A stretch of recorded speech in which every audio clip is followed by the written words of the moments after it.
Well, hey everyone, we're so glad that you're with us today. My name is Chris Cummings. I'm the college pastor and director of discipleship here at Coastal. And if you're new, we're so excited that you're a part of our online community today. And we would love to help you get connected and to connect with you as well. The best way to do that is for you to visit discovercoastal.org/connect. You can fill out an online connect card there, or you can click the link in the description below. Again, we're so excited that you're with us. Let's prepare our hearts for the message. And it's so good to be in worship with you this morning.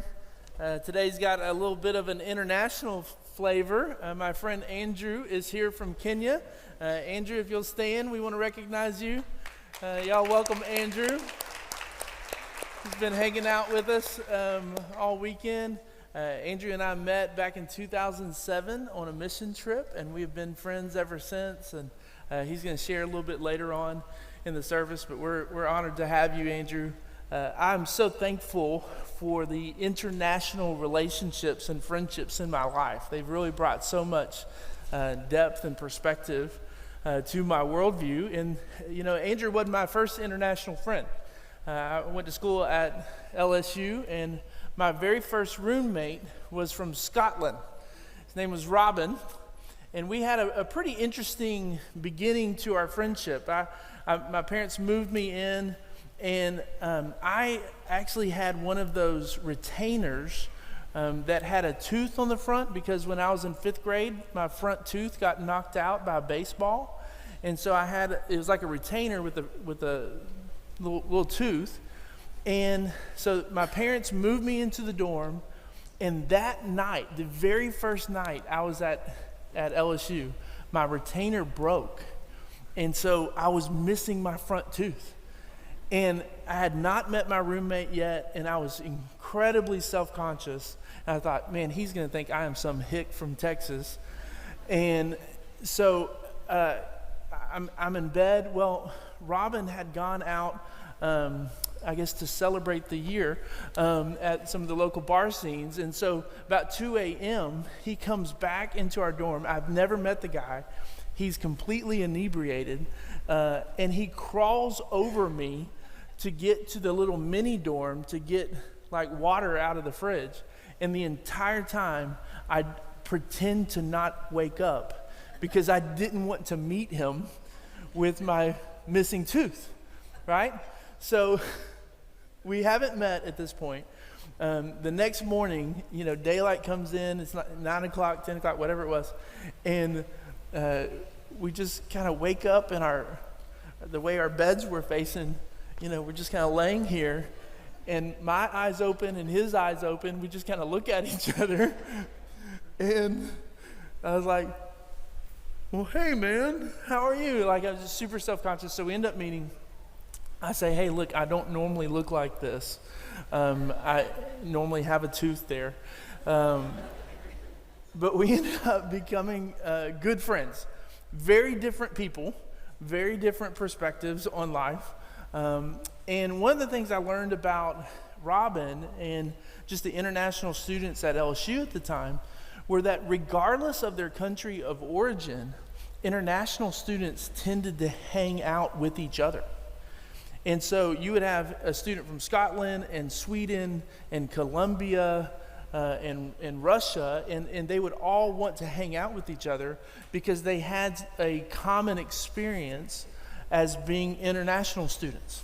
And even though their lives and cultures were very different, there was this kind of gravitational pull to find people who are like us. And you know what? We're the same way, aren't we? That we naturally want to find people that we can relate to on some level. I love this quote from Pastor Matt Chandler in Dallas. He says this, he says, if we're honest with ourselves, we will admit that we tend to do life with people who are similar to us. We live in neighborhoods and associate with people who look like us and act like us. Most of us go to church with people who are similar to us, and this is the natural tendency of all people. And I think I've certainly seen that play out in my life, that there is a comfort zone that we all have. And you walk into a room and you kind of diagnose, hey, are these my people? Do I fit in here? And even though that's I think, part of natural human interactions. When we step into the body of Christ, we now begin to associate with people who aren't necessarily like us, who didn't grow up in the same country, who don't have the same worldviews sometimes, who have different political backgrounds or perspectives, who have different kind of jobs and life experiences. God calls us to experience unity, not around our shared experiences, but our common belief in Jesus Christ. And as his people, as we think about what it means to live out our faith in a diverse world and diverse culture, what that means for us is that we don't only look to connect with people who are like us, but that God would call us to love the neighbors who are in fact very, very different from us. And that's what this series is going to be about. We're going to be talking about Jesus, who was known in his day as a friend of sinners. And that was not a compliment, but that he was someone that the religious people actually were really annoyed with, because Jesus just kept hanging out with these outsiders. And as we think about living out our faith today, I think there's some beauty in following his example as we think about loving people here in Galveston. So if you have a Bible with you this morning, we're going to start in Matthew chapter 9. Matthew's the first book of the New Testament: Matthew, Mark, Luke, and John. If you don't have a Bible with you, the words are going to be on the screen. You can also follow along in your notes or on the app. We also have Bibles available for you. If you don't own a paper copy of the scriptures, we'd love to give you one. You can stop by the Next Step table after the service. So Matthew chapter 9, let me give you a little bit of context. At this point, Jesus is well known. He's not someone who's at the front end of his ministry. He's already been teaching. He's been performing miracles. Jesus has a reputation that precedes him at this point. So people are talking about Jesus. Hey, have you heard about this guy, this son of a carpenter? He's showing up. He's doing all these miracles. He's preaching. Like there's a buzz surrounding Jesus. In Matthew chapter 9, we'll start in verse 9, says this. It says, as Jesus went on from there, he saw a man named Matthew. You might also see it written sometimes as Levi, a man named Matthew, sitting at the tax collector's booth. Now, today, tax collectors are amongst the most esteemed professions that you could possibly be a part of, right? Everyone grows up, every little kid, you ask the little kids next door in our children's department, second graders, third graders, hey, what do you want to be when you grow up? You know, most of them say, I want to be a tax collector, right? No, I'm kidding. It was not the sort of profession that you wanted to do, not only just because you're taking money from people, but tax collectors had a really nefarious kind of reputation because they had the ability to overcharge people. So let's just say the Roman government was going to take 8% of your income. Well, they may come in and say, hey, actually you owe 12%, and they'd keep that extra 4%. So tax collectors ended up becoming pretty wealthy, but they're also really corrupt. On top of that, from a Jewish perspective, if you were a tax collector, not only were you potentially corrupt, but you were also a sellout because you worked for the occupying Roman government.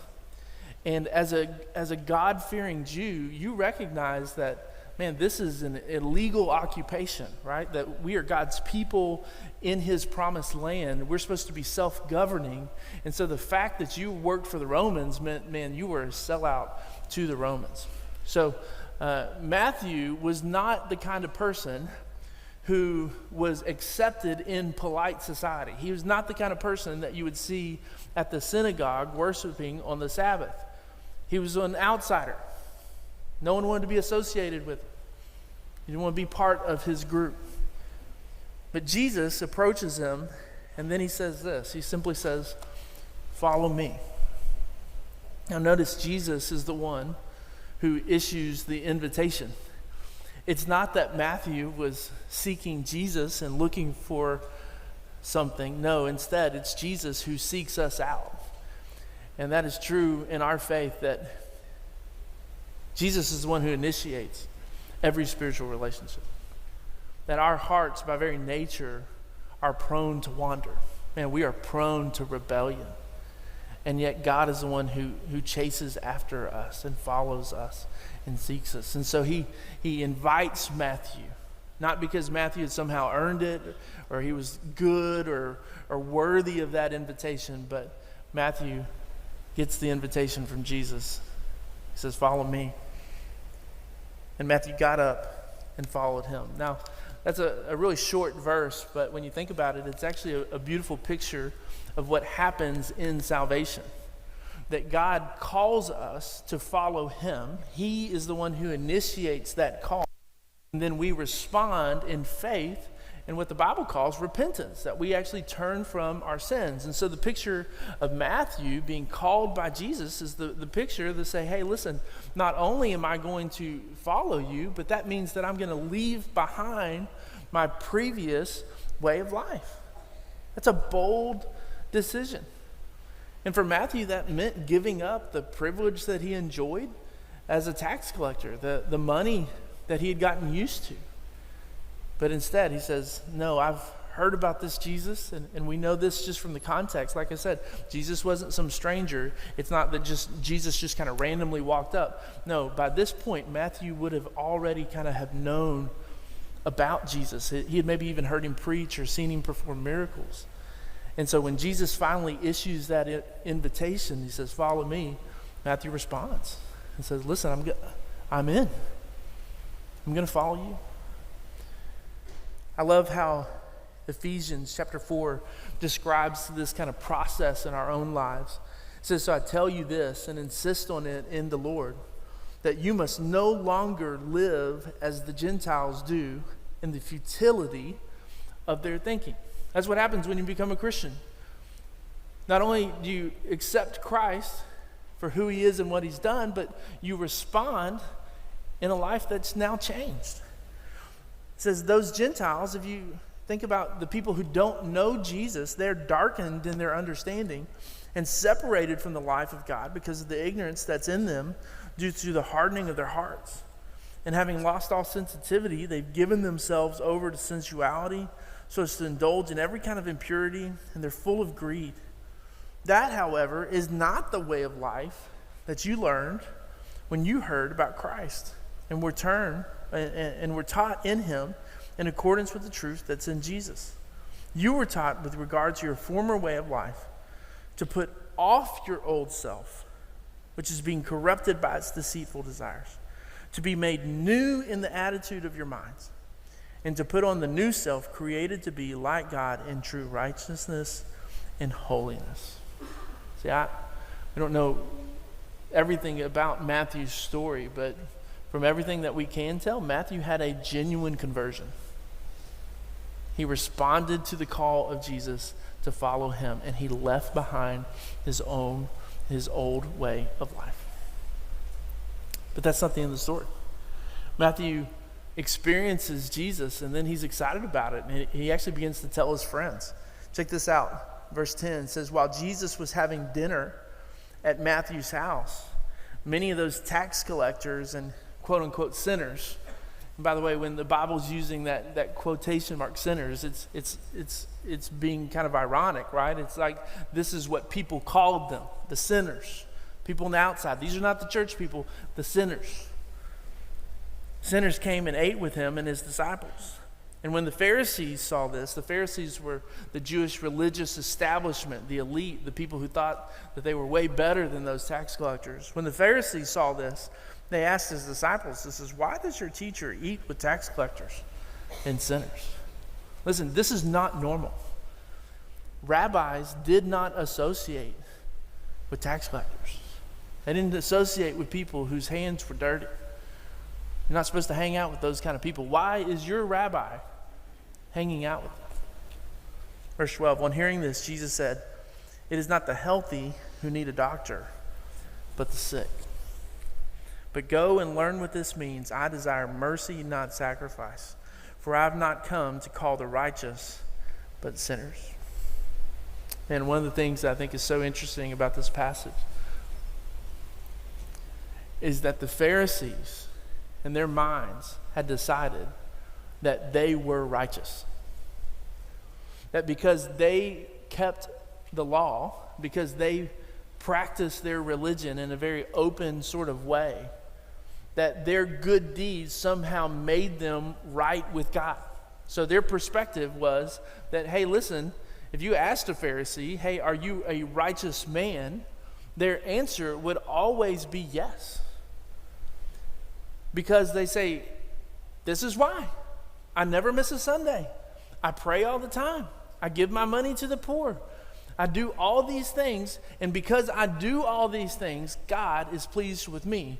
But because those people, those tax collectors, they're so sinful, man, God is angry with them. And so there's automatically this kind of dividing wall that gets put up that says, man, I am in a different place than you. And you know what? We're tempted to make some of those distinctions, aren't we? In fact, the longer you've been in church, the longer you have followed Jesus, actually, it actually grows in your temptation because you forget what it's like to be darkened in your understanding. You forget what it's like to be lost in your sin. And somehow, because you've achieved a measure of spiritual maturity, you begin to think that hey, you know who really needs Jesus? Those people. But can I tell you that sort of attitude is actually not the fruit of spiritual maturity? You know what that is? It's pride. It's legalism. And it's sin. See, what the Pharisees should have realized is that they needed a doctor even more than the tax collectors. That true spiritual maturity is when you get to a place where you say, hey, listen, I recognize that you're a sinner and you need Jesus. But guess what? Man, I'm the chief of all sinners, and I need him even more. That's the irony. And so Jesus looks at them and says, listen, I didn't come for the people who have it all figured out. I came for the sick ones. They're the ones who needed a doctor. And the irony is the Pharisees needed that doctor every bit as much as the tax collectors and the sinners. So, how do we interact with people on the outside? How do we interact with modern day sinners and tax collectors? Well, I think Christians have 4 different responses, and they all start with the same letter. So my seminary professor would be pleased with this sermon. In one sense, we could choose indifference, which is the idea, look, hey, I'm going to do me, you do you. I'm not really going to care about what's going on in your life. I don't particularly care about your spiritual destination. You do you. I'm just going to focus on my needs, my family, my life. And you never really think about people on the outside. For others, it's insulation. It's the idea that, hey, listen, I'm really uncomfortable with what I see in the world around me. And so I'm just going to be in the bubble. I'm just going to surround myself in the Christian bubble, and I'm going to listen to Christian music and watch Christian TV, and I'm going to hang out with my Christian friends.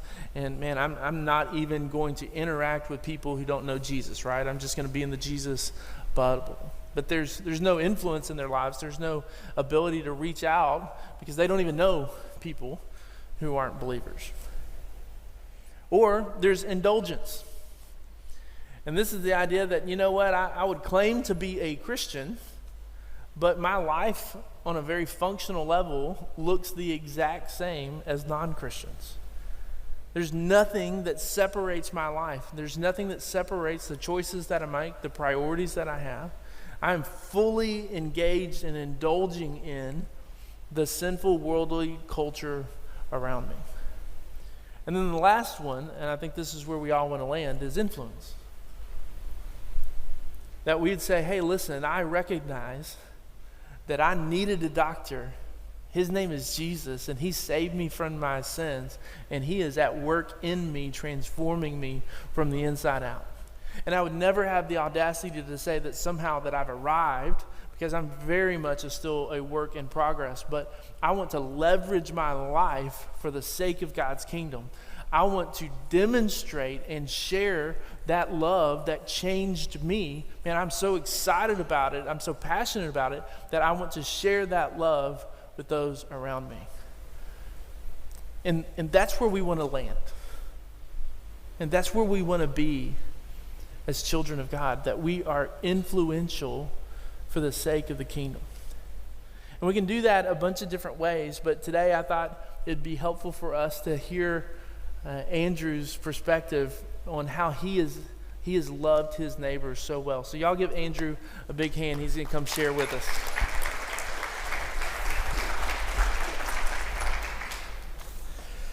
So Andrew, just a little bit of background about him. Andrew spent roughly 15 years as the country director for the 410 Bridge, which is a large missions organization that primarily has worked in Kenya, and oversaw probably 20 or so different communities. 25 communities throughout Kenya, and developed leadership systems within each of those communities, and then those teams of leaders, indigenous leaders in the communities, developed projects. And so they did water projects, they did education projects, healthcare projects, discipleship. I mean, just all sorts of stuff in those communities. And so Andrew played a role, an executive role, in leading that ministry from the top on the Kenyan side. But while he was doing this, and that was during our kind of throughout our friendship, what I didn't know about Andrew is the ministry that was happening at his own home. And so even though he had this kind of institutional role throughout Kenya, God was using he and his wife and his family to impact their neighborhood. And now that personal kind of ministry has grown into something called Boy Child Care. So tell us a little bit about Boy Child. What is that? What do y'all do? What does that look like? First of all, thank you so much. I'm Andrew Guru from Kenya, Nairobi, and all of you are most welcome. Boy Child Care Kenya is a program that my family supports from all the way from 2006. And this is a program that reaches out to my neighborhood. Boys and girls in my neighborhood has an opportunity to come to our home where we have provided a place for them to come and have fun and enjoy. While they are there, we are able to connect with them as well as the needs back to their families. And so we are able to support them in their education. We are able to help them discover the potential within them. At the same time, we are able to mentor them so that we can develop a suitable character that helps them to be the future leaders. And we are able also to work with them on psychosocial matters that helps them to get out of their delinquent behavior. And so that's the Boy Child program. Yeah, I had a chance to visit Andrew's house, and his family owns a large piece of land that's been in their family for a couple generations. And initially it was a farm, but now, in addition to some of the farming, he's got a hotel on the property. And then they carved out some space for a soccer field. In Kenya, that's football. Yeah. And Andrew will claim that he can still take any of those guys, huh? I do. Yeah. and so it's I wish you could just all see it, right? I wish you could all go. But basically, it's become the hub of the neighborhood. It's the hub of the village. And all these young guys, for years, have been coming to Andrew's house. And they feed them, they love on them, they speak into their lives, they mentor them, they play soccer, and then they've even been able to help them get jobs And I know Andrew employs a couple of those guys at the hotel, but you've got one of your first ones is now working for the Kenyan government, right? Actually, one of our success stories is when we get these boys to connect them with opportunities around them. We bring them up and we build their characters to a point where whenever we need employees and good employees, we have already ready-made employees. I always tell people that I manufacture my own employees. I don't go out looking for employees, but I have an industry that produces the employees that I would want to have. And we have been known for that, and several other people are coming to us asking for employees that are reliable and trustworthy, and they have never let us down. The county, which is the regional government in our area, actually came to us, and our boy child number 2 happened to be the best. We supported him from when he was 7 years. We educated him. He went to university. He graduated in sports science.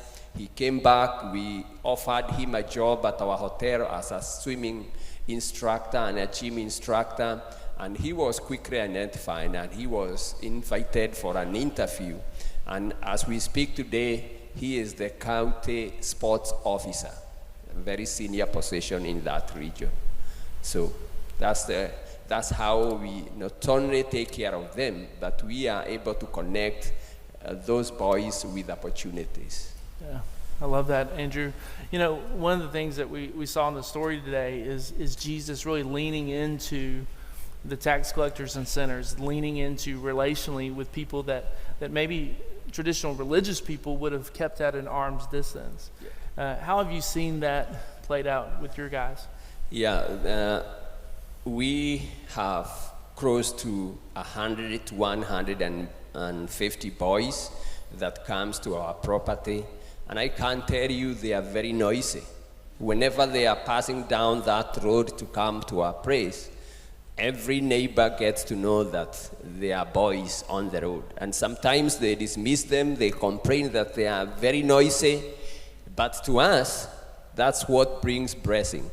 If we cannot hear that noise in our compound, then there is no life in our compound. So we have embraced them, we have showed them love, we do not throw them out because they are noisy, because they are dirty, because they are indisciplined. But we take that as an opportunity to bring them, show them love, and have an opportunity to tell them this is what it takes to be a godly man and a future leader.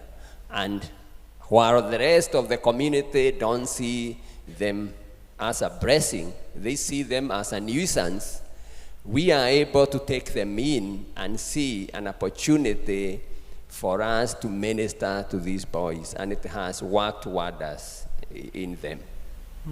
Well, you know, Andrew, over the years, you've made a really significant personal investment, both financially, but also just in terms of your time as your family has leaned into these guys. As you reflect back on that, was it worth it?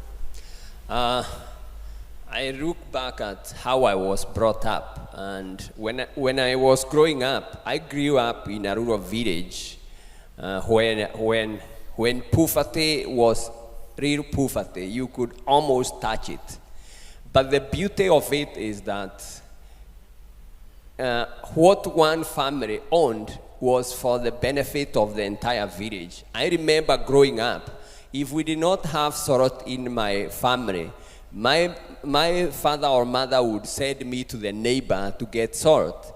If we did not have a place to sleep because there was a guest visiting, he would ask me to go and sleep at the neighbor's place. And so growing up, and looking back at what I'm doing is like I'm reconnecting back with my past. There was a seed that was planted in me that whatever we have is not meant for our individual family, but for the entire village. And that's why I've gotten to this point where I'm able to practice what was planted in me. My children who are a part of this ministry are very good at that, to an extent that they sacrifice a lot to ensure that the boys in the neighborhood, the girls that are disadvantaged, has an opportunity to come to us. And they are able to give from the retro we have or from whatever God has blessed us and distribute and share with the rest of the community members. And therefore, the past is very beautiful, and it provides us with great opportunities that we should use to make the future that we all want to see. The past has taught me that whatever you have is not for you. It's supposed to be shared with the rest of your community people. And looking back at how we were brought up, I'm using that lesson to ensure it do not die. We are now planting a seed in those boys and girls that we are taking in, and when they grow up, they will be in a position to say, I'm in a position to also bless other people. And therefore, my past has really provided me with great lessons that have helped me today to be able to do what I'm doing today with the boy child. Well, Andrew, I've certainly been inspired by that. You know, when I came and visited you in 2019, I came home and was so inspired by the way you loved on the teenagers in your neighborhood. I agreed to be a junior high boys small group leader here at Coastal. Like, that takes some powerful conviction, right? And even today, you know, as you just share, there are times where our house is just full of teenagers, and there's people in and out all the time, and they come and they eat all of our food, all of our snacks, and there are parts of me that are like, don't you have families that you can go to? Like, does your mom never feed you? Why are you eating all my chips? That's just my flesh. I'm just confessing. And I think the beauty of what we have been able to achieve is that we have been able to bring crime to almost zero in my own village, because all the boys find that as their home, and they would never want anybody to interfere with that home.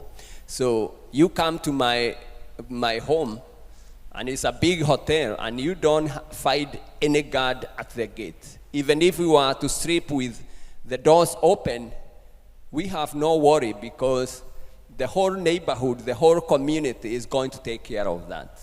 And even the whole neighborhood has become very secure, that now they are starting to see the reason as to why we need to embrace each other, because it brings a lot of peace and harmony when we think of each other within our village. Yeah, man, God has done so much through that. And Andrew, I'm excited that we're going to get to go back here in June. Our church will be taking a trip June of this year.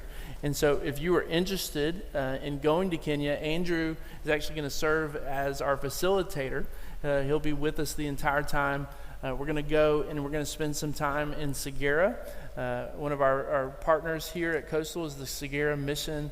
And so we're going to spend some time at Segera. Andrew's very familiar with the work there at Segera. And then we're going to go to Andrew's house and see boy child care and meet some of the guys that we've talked about and see the work that they're doing and some of the other projects that Andrew is doing. So immediately after the service, if you are interested in learning more about that trip, I've got information about how much it's going to cost and the details, what you need to do to sign up for it. And so it's just going to be kind of hanging out here at the stage. Andrew will be here if you want to meet him. But would love for you to consider going on that trip. If you've never been, I think going on a global mission trip is one of the most transformative discipleship things that you can ever do. And it's really not about the impact that you'll have. It's really about the impact that what God does in you. You're really the beneficiary of it. It's not so much about the impact that you can give there. It's about what God does in you. So Andrew, man, we love you. We're so thankful for you.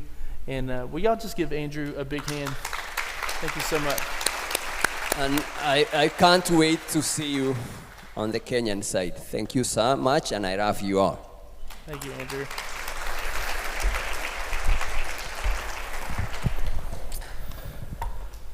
Well, as we close, I want to ask you a series of kind of introspective questions to kind of land this message, help you process. And the first one is simply, do you need a doctor? I mean, do you recognize that apart from Jesus, you have no hope?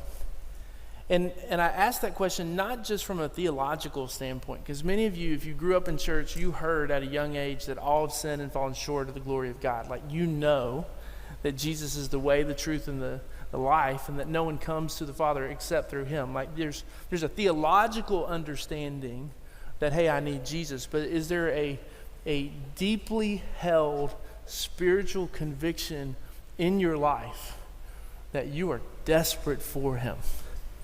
That you have to have Jesus? And has your heart grown to a place of maybe self-righteousness where you've forgotten about that love for him? Listen, if you are new and you're figuring this thing out, can I just invite you, man, there is nothing more important than having a personal relationship with Jesus. And he is our only hope of salvation, but more than that, he's our only hope to experience the life that God has given us, the joy, the meaning, and the purpose. So do you need a doctor?